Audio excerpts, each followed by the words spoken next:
चलिए, हेलो दोस्तों। आज हम लोग पढ़ेंगे संविधान का लेक्चर नंबर 3, जिसमें से हमने पहले भी चर्चा किया हुआ है संविधान के बारे में, जिसमें से हम लोग क्या पढ़ चुके हैं, भाग के बारे में पढ़ चुके हैं। कितना भाग है? 22 भाग है। अनुच्छेदों की संख्या कितनी है? 395 अनुच्छेदों की संख्या है और अनुसूची की संख्या 12 है। अच्छा, अनुसूची की संख्या 12 है। यह पहले कितनी थी? पहले 8 ही थी, जिसमें से क्या हुआ है? 4, 8 थी, बाद में 4 नए अनुसूची को जोड़ा गया। 4 नए अनुसूची को जोड़ा गया। 4 नए अनुसूची को जोड़ा गया। जैसे, अच्छा चलिए, उसको हम धीरे धीरे जैसे जैसे हम यहाँ करेंगे उसका हम चर्चा नीचे कर लेंगे, ठीक है। चलिए, उसके बाद हम लोगों ने यहाँ पे पढ़ा था कि पहला अनुसूची में क्या बताया गया है? संघ के बारे में बताया गया है, संघ के बारे में चर्चा की गई है। दूसरा अनुसूची में वेतन के बारे में कहा गया हुआ है, जैसे कि सुप्रीम कोर्ट के मुख्य जज न्यायाधीश को जो मिलता है वेतन, किसके तहत? अनुसूची 2 के तहत। उसके बाद में जितना भी वेतन कर्मचारियों को जो मिला जाता है कार्यपालिका को, किसके तहत? अनुसूची 2 के तहत। उसके बाद तीसरा अनुसूची में हम लोग पढ़े थे शपथ के बारे में, जैसे कि राष्ट्रपति प्रधानमंत्री को शपथ दिलाते हैं, किसके तहत? तीसरी अनुसूची के तहत। मंत्रिमंडल जो भी शपथ लेता है, किसके तहत? अनुसूची 3 के तहत। उसके बाद चौथी अनुसूची में हम लोग पढ़े हैं राज्यसभा के सीटों के बारे में। राज्यसभा के सीटों के बारे में आइए थोड़ा राज्यसभा के सीटों के बारे में हम लोग चर्चा करते हैं। जैसे हम लोग जानते हैं कि संसद का निर्माण किससे होता है? लोकसभा, राज्यसभा और राष्ट्रपति के मिलने से। लोकसभा, राज्यसभा और राष्ट्रपति को मिलने से, इन तीनों को मिलने से किसका निर्माण होता है? संसद का निर्माण होता है। अब देखिएगा, लोकसभा में सीटों की संख्या कितनी बताई गई है? 545। अभी कितनी है? 545, जिसमें से 543 जो है वो क्या होते हैं? जनता के द्वारा डायरेक्ट चुन के आते हैं, जबकि 2 कौन से होते हैं? आंग्ल भारतीय। जब कौन होते हैं? 2 आंग्ल भारतीय चुने जाते हैं। लेकिन अब यह आंग्ल भारतीय को हटा दिया गया हुआ है। अब यह क्या हुआ है? आंग्ल भारतीय का जो चुनाव होता था और उसको क्या हुआ? हटा दिया गया है। उसके बाद आइए राज्यसभा में। राज्यसभा क्या होता है? राज्यसभा में सदस्यों को कौन? जनता के द्वारा नहीं चुना जाता है। यह कौन होते हैं? गुप्त मध्य पद्धति के द्वारा ये क्या करते हैं? यहाँ पे चुने जाते हैं। यहाँ पे इसका क्या होता है? जनता नहीं चुनता है यहाँ पे, बल्कि यह निर्वाचित मतलब किए जाते हैं राष्ट्रपति के द्वारा। चलिए, अच्छा, इसमें राज्यसभा में सीटों की संख्या कितनी है? 245। ये अधिकतम कितना हो सकता है? तो 250। कितना हो सकता है? 250। अच्छा, इसमें से भी 245, इस 245 में से 12 सदस्य ऐसे होते हैं जो राष्ट्रपति द्वारा चुने जाते हैं। किसके द्वारा? राष्ट्रपति द्वारा चुने जाते हैं। 245 में से 12 सदस्य ऐसे हैं राज्यसभा के जो किसके द्वारा चुने जाते हैं? राष्ट्रपति के द्वारा चुन लिए जाते हैं। किसके द्वारा? राष्ट्रपति के द्वारा चुन लिए जाते हैं। तो शेष बचे जो होते हैं, जो शेष बचे सदस्य है, वो क्या करते हैं? उसके बाद हम लोग देखते हैं लोकसभा का चर्चा किस अनुच्छेद के तहत कहा गया है? जब हम लोग अनुच्छेद में पढ़ेंगे, लोकसभा का जो चर्चा है वो अनुच्छेद 81 में कहा गया है। और राज्यसभा अनुच्छेद कितना में चर्चा है? 80। यानी राज्यसभा का चर्चा किसमें है? 8 की लेटी में, और लोकसभा का चर्चा किसमें है? 81 में। चलिए, तो इसको जब हम लोग संघ के बारे में विस्तार से पढ़ेंगे, तो यहाँ पे हम लोग लोकसभा, राज्यसभा और राष्ट्रपति के बारे में विस्तार से चर्चा करेंगे। तो हम लोग पढ़ रहे थे चौथी अनुसूची में राज्यसभा के जो सीट है, यानी ये जो सीट है, इसी के बारे में चर्चा किसमें की गई है? चौथी अनुसूची में की गई है। अब आते हैं पांचवी अनुसूची।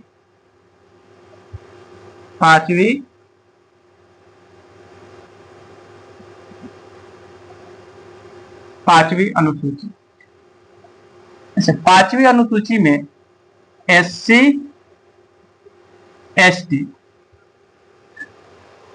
एसटी के अधिकारों का संरक्षण है। किसके है? एससी एसटी के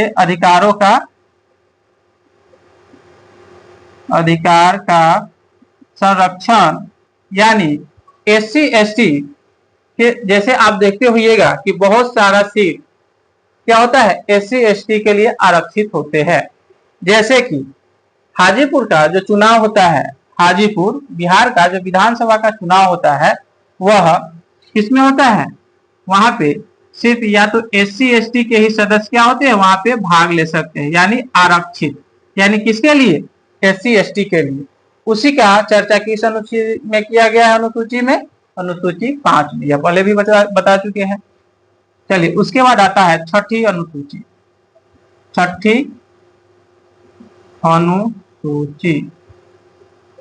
छठी अनुसूची में इसके बारे में हम लोग देखेंगे। छठी अनुसूची में हम लोग पढ़ चुके हैं कि इसमें पूर्वोत्तर राज्यों के बारे में कहा गया है। पूर्वोत्तर राज्य के बारे में चर्चा की गई है। किसके बारे में की गई है? पूर्वोत्तर राज्य के बारे में चर्चा की गई है। आइए, यहाँ पे पूर्वोत्तर राज्य के बारे में चर्चा की गई है। इसके बारे में आते हैं, कौन कौन से राज्य हैं? असम, मेघालय, त्रिपुरा, मिजोरम।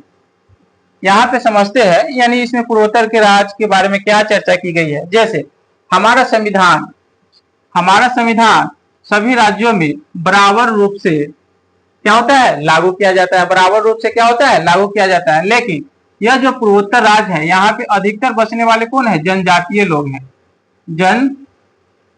जनजातीय लोग हैं।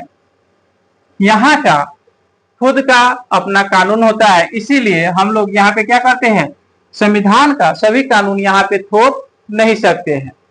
तो उसका संरक्षण किसमें कहा गया है? छठी अनुसूची में। ठीक है, चलिए इसका स्क्रीनशॉट पहले ले लीजिए, उसके बाद इसको मिटाते हैं।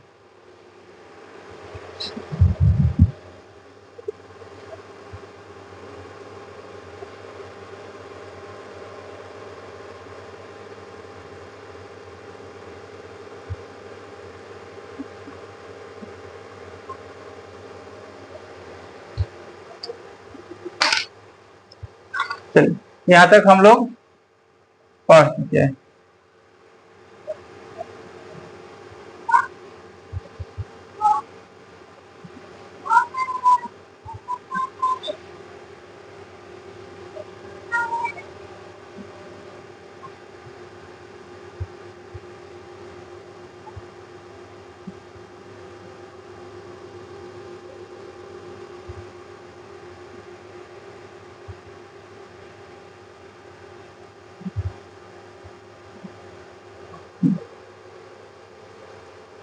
अब हमें कौन सा अनुसूची पढ़ना है?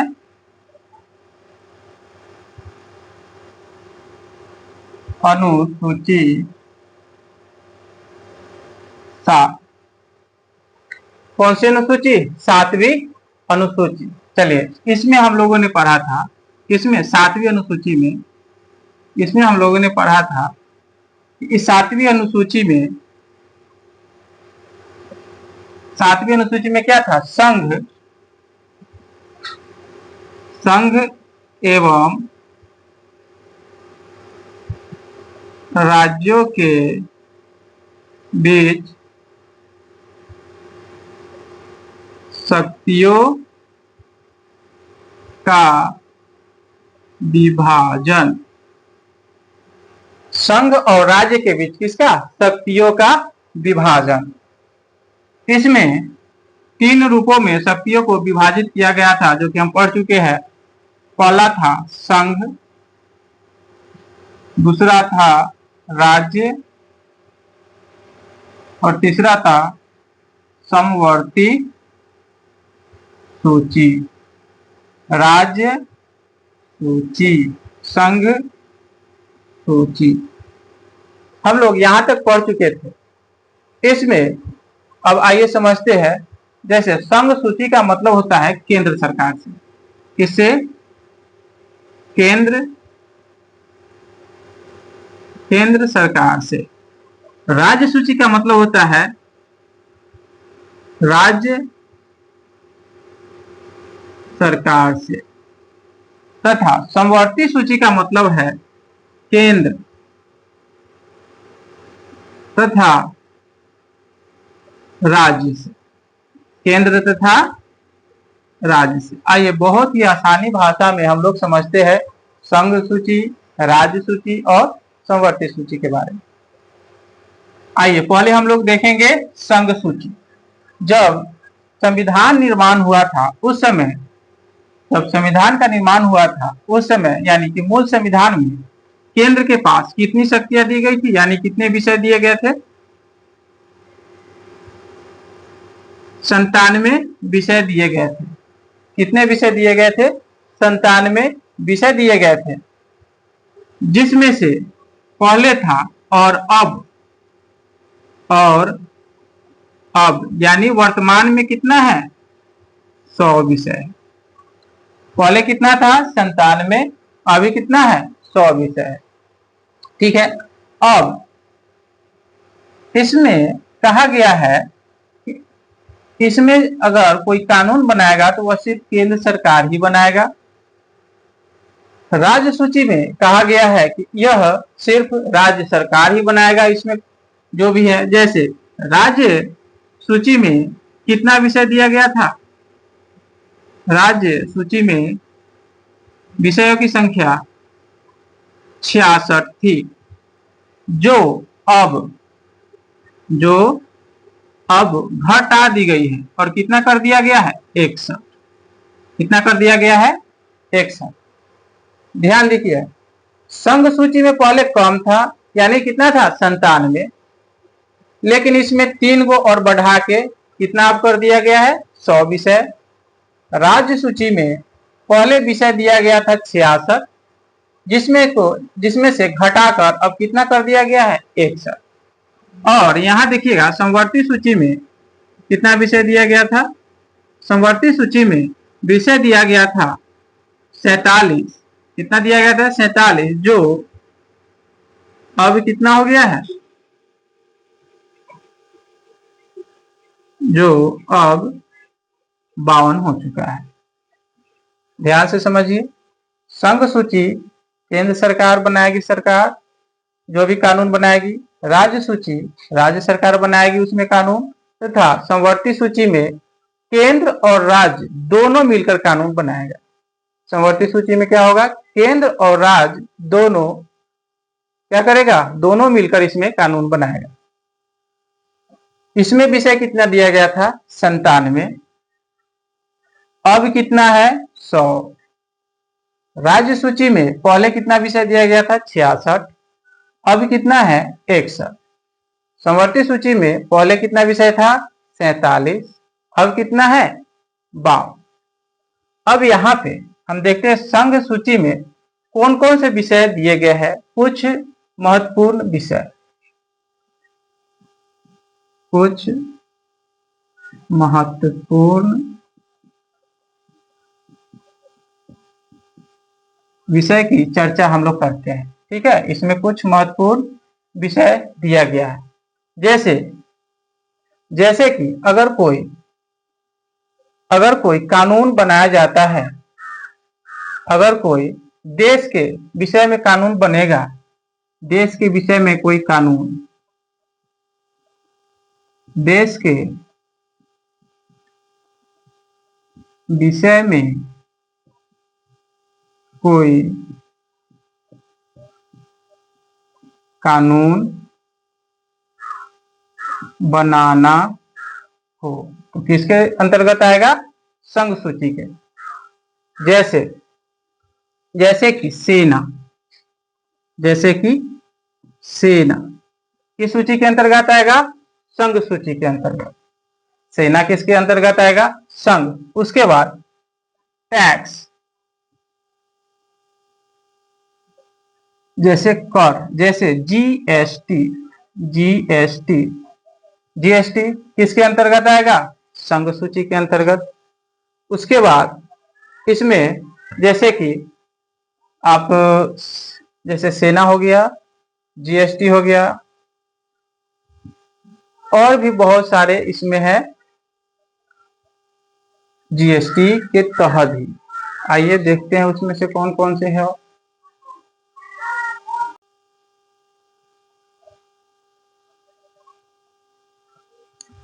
हम लोग यहां तक देख चुके थे, जैसे देश के विषय में कोई कानून बनाना हो, जैसे सेना, जीएसटी, नागरिकता, नागरिकता, जनसंख्या, ये सब किसके अंतर्गत में आएगा? संघ सूची के अंतर्गत। आइए अब राज्य सूची के अंतर्गत विषय को देखते हैं। जैसे कृषि, कृषि किसके अंतर्गत आएगा? राज्य सूची के अंतर्गत। कृषि कर, कृषि कर किसके अंतर्गत आएगा? राज्य सूची के अंतर्गत। पुलिस, पुलिस किसके अंतर्गत आएगा?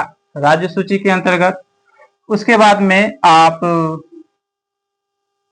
जैसे कि अभी बिहार में कुछ दिन पहले ही हुआ था, जाति आधारित, जाति आधारित मूल्यांकन, मूल्यांकन। जैसे कि जनसंख्या गणना कराना किसका काम है? केंद्र सरकार का। जबकि बिहार में क्या हुआ था? जाति आधारित मूल्यांकन किया गया था कि यहाँ पे जातियों की संख्या, किस जाति की संख्या कितनी है, वो किसके अंतर्गत आया था? राज्य सूची के अंतर्गत किया गया। अब आइए समवर्ती सूची में देखिए। समवर्ती सूची में ऐसे विषय को शामिल किया गया है जिसमें संघ और राज्य, संघ और राज्य क्या करेगा? दोनों कानून बनाएगा। जैसे शिक्षा, शिक्षा, जैसे वन, जंगल, वन, जंगल किसके अंतर्गत आएगा? समवर्ती सूची के अंतर्गत आएगा। और एक और विषय को एक्स्ट्रा छोड़ दिया गया था, ठीक है। इस विषय में कहा गया था कि भविष्य में ऐसा भी कोई विषय आ सकता है, ऐसा भी कोई विषय आ सकता है जो कि न संघ सूची में चर्चा हो, न राज्य सूची में जिसकी चर्चा हो, तो उसको किसमें? ऐच्छिक में रखे जाएंगे। मतलब ऐच्छिक, ऐच्छिक विषय, ऐच्छिक विषय में रखे जाएंगे। ऐच्छिक विषय के वो क्या होंगे? जैसे इसमें हम लोग अंतरिक्ष, अंतरिक्ष संबंधी जो भी कार्य होगा किसके अंतर्गत होगा? ऐच्छिक विषय के अंतर्गत। जैसे साइबर क्राइम,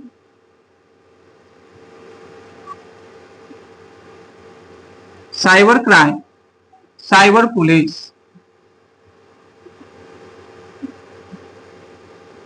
साइबर पुलिस, ये सभी किसके अंतर्गत आएंगे? सभी ऐच्छिक विषय के सब्जेक्ट। चलिए सबका स्क्रीनशॉट पहले ले लीजिए।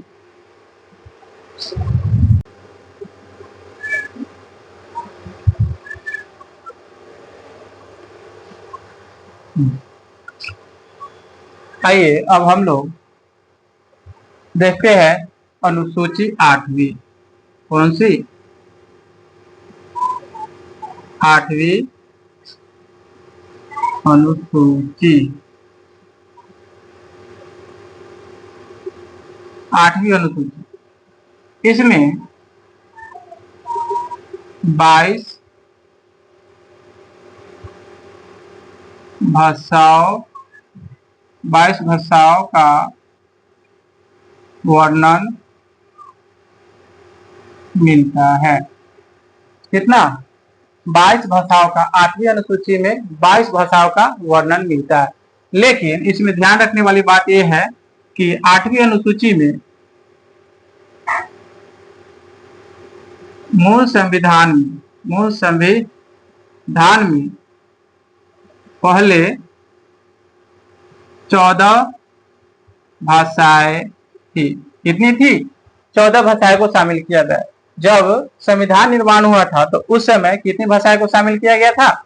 14 भाषाओं को शामिल किया गया था। बाद में 21वां संविधान संशोधन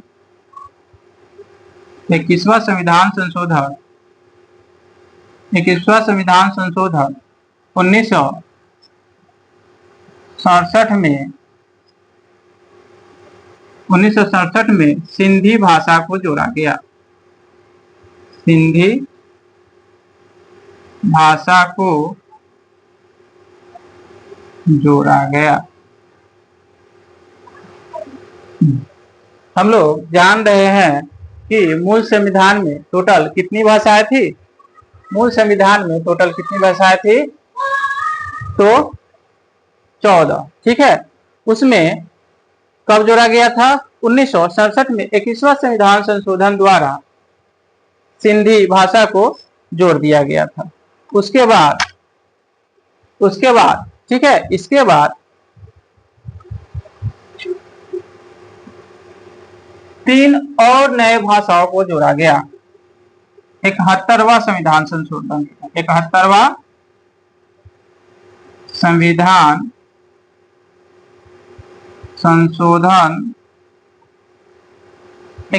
संविधान संशोधन 1992 के तहत 3 नए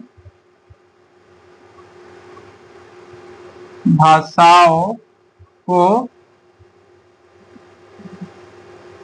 शामिल किया गया। 3 नए भाषाओं को शामिल किया गया। 3 नए भाषाओं को शामिल किया गया। 21वां संविधान संशोधन के तहत हम लोग कितने भाषाओं में देखे थे? तो एक भाषा जोड़ा गया था 21वां संविधान संशोधन के तहत। लेकिन 71वां संविधान संशोधन जब 1992 में किया गया तो इसमें कितनी भाषाओं को जोड़ा गया? 3, जिसमें से इसमें शामिल किया गया था मैथिली, नेपाली, मणिपुरी। कौन सा जोड़ा गया था? इसमें से 3 नए भाषाओं को जोड़ा गया था। कौन था? मैथिली, नेपाली, मणिपुरी।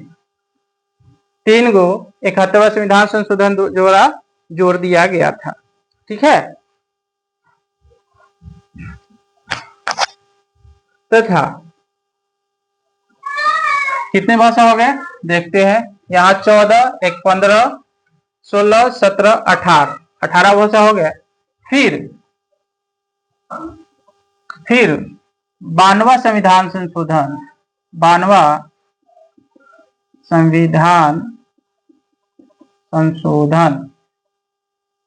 2003 में 4 नए भाषाओं को जोड़ा गया। कौन सा? बोडो डोगरी, मैथिली, संथाली। बोडो डोगरी, मैथिली, संथाली 3 नए भाषाओं को जोड़ा गया था। बोडो डोगरी, मैथिली, संथाली। बोडो डोगरी, मैथिली, संथाली इसमें जोड़ा गया था। सॉरी, यहाँ पे मैथिली नहीं होगा, कोंकण होगा। सॉरी, कोंकणी भाषा को जोड़ा गया था। इसमें क्या था? 71वां संविधान संशोधन 1992 के तहत कोंकणी, नेपाली, मणिपुरी को जोड़ा गया था। जबकि 92वां संविधान संशोधन 2003 में बोडो, डोगरी, मैथिली, संताली 4 भाषाओं को जोड़ा गया हुआ था। जो टोटल मिलकर कितने भाषा हो गए? 22 भाषाएं अभी वर्तमान में है। चलिए इसका स्क्रीनशॉट लीजिए।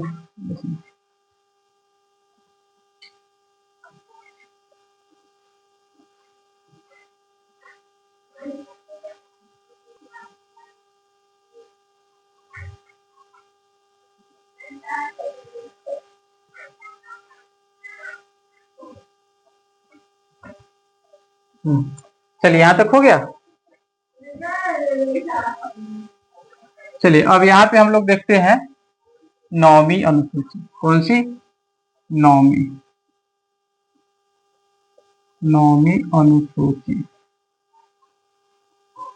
9वीं अनुसूची में भूमि सुधार, भूमि सुधार। 9वीं अनुसूची में क्या क्या है? भूमि सुधार। अब हम लोग पढ़े हुए थे कि मूल संविधान में कितनी अनुसूचियां थी? 8। तो 9वीं अनुसूची को जोड़ा गया होगा तो संशोधन के द्वारा ही जोड़ा हो गया। तो कैमा संशोधन था? पहला संविधान संशोधन, पहला संविधान संशोधन 1951। पहला संविधान संशोधन 1951 के तहत किस अनुसूची को जोड़ा गया? 9वीं अनुसूची को। जैसे भूमि सुधार से तात्पर्य है कि पहले जैसे कि रोड बनाना हो, ट्रेन का पटरी बिछाना हो, जैसे कामों के लिए लोग सब क्या करते थे? अपना जमीन उपलब्ध नहीं कराते थे, जिसके कारण देश के विकास में क्या होता था? देश के विकास में रुकावटें आती थी। उस रुकावट को दूर करने के लिए पहला संविधान संशोधन 1951 में लाया गया और 9वीं अनुसूची में भूमि सुधार अधिनियम को जोड़ दिया गया। ठीक है, इसमें जोड़ दिया गया। अब आते हैं 10वीं अनुसूची। 10वीं अनुसूची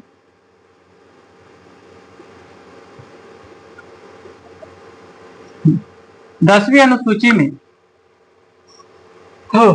10वीं अनुसूची के बारे में हम लोग पढ़ेंगे। 10वीं अनुसूची के बारे में कहा गया है कि यह कब लाया गया था? 92वां संविधान संशोधन 1985 के द्वारा यह जोड़ा गया था। कैमा संशोधन? बताइए, कैमा संशोधन?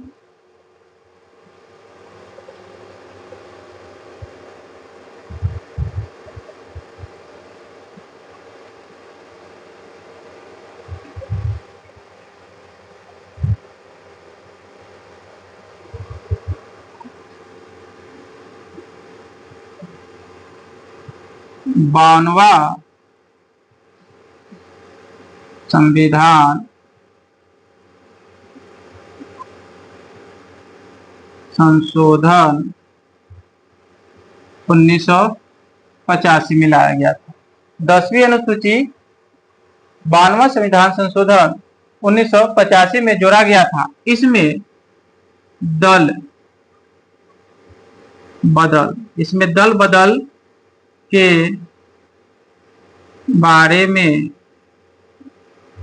चर्चा की गई है।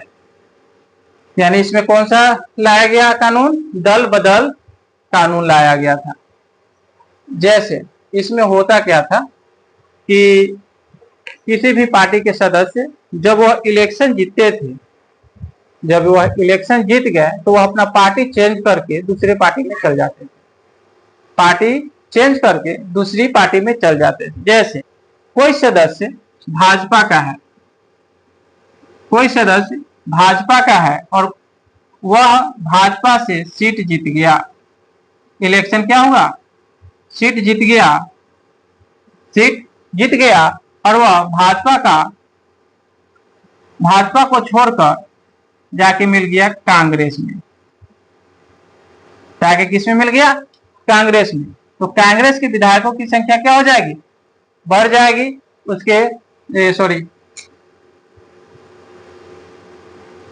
एमपी की संख्या क्या होगी? बढ़ेगी। एमपी की संख्या क्या हो जाएगी? बढ़ जाएगी। इससे फायदा किसको होगा?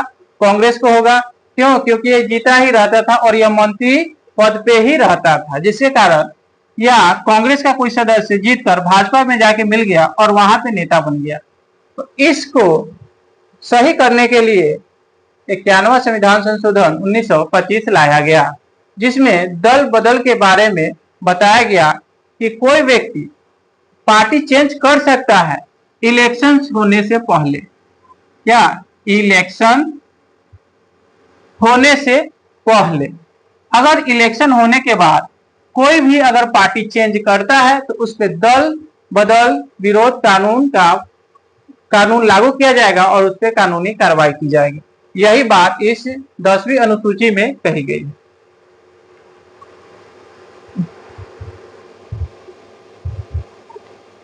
इससे आप लोग नोट कीजिए।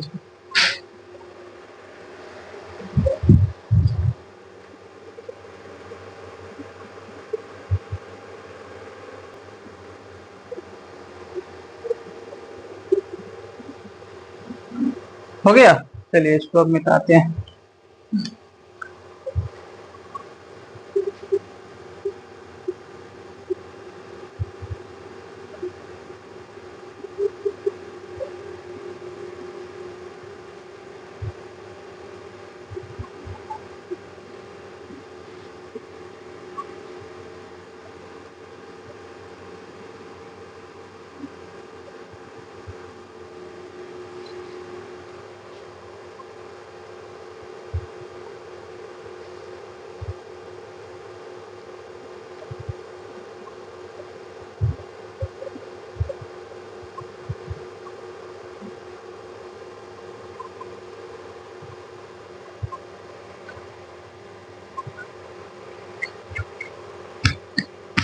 चलिए अब हम लोग आते हैं 11वीं अनुसूची। इसमें पंचायती राज के बारे में कहा गया है। पंचायती राज के बारे में चर्चा की गई है। किसके बारे में? पंचायती राज के बारे में चर्चा की गई है। 11वीं अनुसूची में क्या है? पंचायती राज के बारे में चर्चा की गई है। इसके बाद 12वीं अनुसूची, इसमें नगर पालिका का चर्चा किया गया है। इसमें नगर पालिका के बारे में कहा गया। 11वीं अनुसूची जो थी वह 73वां संविधान संशोधन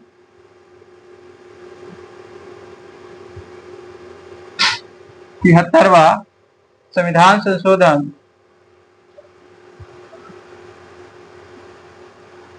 73वां संविधान संशोधन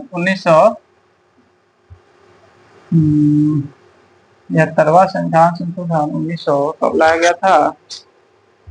दिमाग से मिस्टेक हो रहा है ये। 2 मिनट।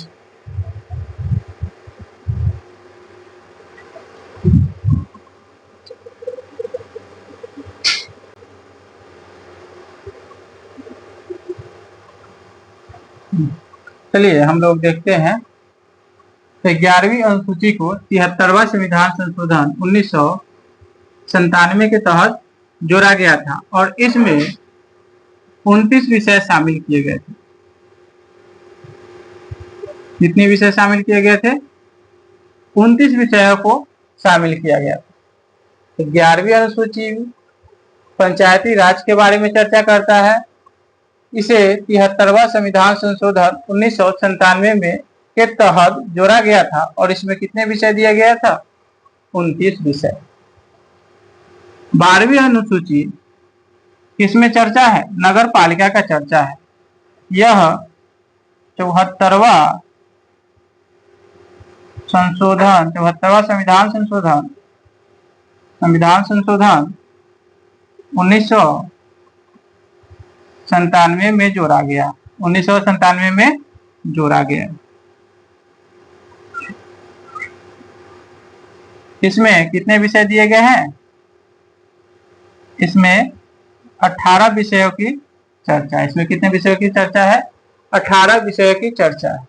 अच्छा, यहाँ पे जाने वाली एक बात है कि पंचायती राज जो है इसका आइडिया जो था वह किसने दिया था? गांधी जी ने। किसने? गांधी जी ने। पंचायती राज को शामिल करना किसका मन था? किनका मन था? गांधी जी का। अच्छा, पंचायती राज को कितना स्तरीय रखा गया है? पंचायती राज को कितना स्तरीय रखा गया है? त्रिस्तरीय। कितना स्तरीय? त्रिस्तरीय। कितना स्तरीय रखा गया है? त्रिस्तरीय रखा गया है।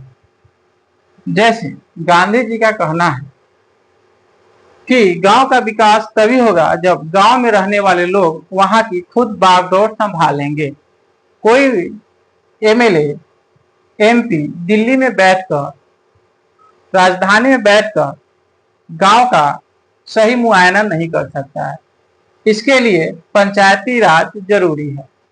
तो इसको त्रिस्तरीय पंचायती राज को बनाया गया, जैसे जिसमें क्या था?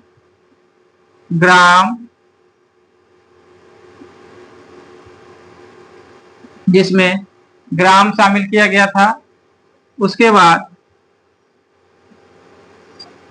जैसे कि ग्राम सभा का जो चुनाव होता है उसमें क्या होता है? मुखिया का पद होता है, ग्राम सभा। उसके बाद इसमें जिला पार्षद तथा तीसरा होता है पंचायत समिति।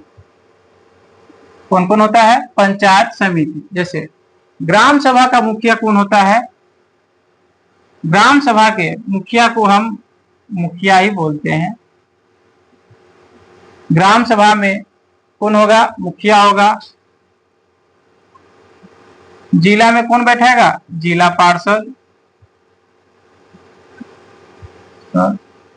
पार्षद तथा अनुमंडल में प्रखंड में कौन बैठेगा? तो पंचायत सचिव। यहाँ प्रखंड में कौन बैठेगा? पंचायत सचिव। यानी ग्राम से लेकर त्रिस्तरीय बनाया गया था। जैसे ग्राम, प्रखंड, जिला, 3 भागों में बांटा गया था।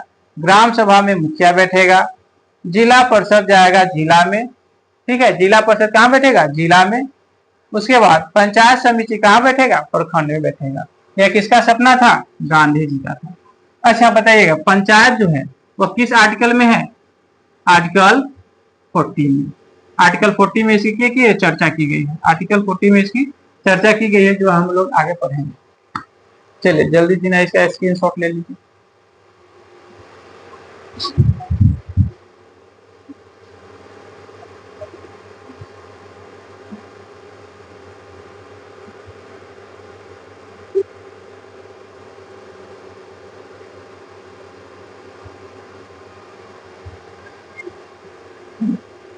हो गया। चलिए आज की क्लास हम यहीं पे करते हैं समाप्त। हमारा पूरा का पूरा अनुसूची हो गया है कंप्लीट। अगर इसमें कोई खामी है तो उसको कमेंट करें, जहाँ पे हम सुधार कर सके। क्लास कैसा लगा, अच्छा लगा या जैसा भी लगा आप कमेंट कीजिए। अगर इसमें कुछ सुधार की जरूरत है वह भी कमेंट कीजिए, ताकि हम इसमें और कुछ सुधार कर सकें। धन्यवाद।